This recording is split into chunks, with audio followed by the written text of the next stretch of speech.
Ay, silipin lang natin yung aking seedlings na kalamansi. Ito yung kalamansi, bunga ng kalamansi, yung buto-buto ng kalamansi. Ginawa ko, yung seeds niya, inilagay ko kung saan-saan lang. So, tumubo na siya. Ito na siya after 3 to 4, 5 months. Ayan, ganyan na siya kalaki. Bali, inilagay ko lang siya sa paso noon. Ganito lang siya dati. Lang sila dati, oh. Meron na ako dito ulit. Ayan, so niripat ko siya sa malaking paso. Ang bilis lang niyang lumaki. Ayan, so nag-aantay lang ako ng bunga niya. Ayan, nagre-research ako kung ano yung dapat gawin.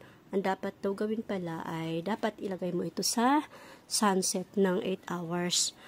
Ayan, pag magdidilig ka, kailangan yung tubig, lagyan mo siya ng betchin at halu-haluin mo. Yun ang ipandilig mo sa mga ganitong namumunga.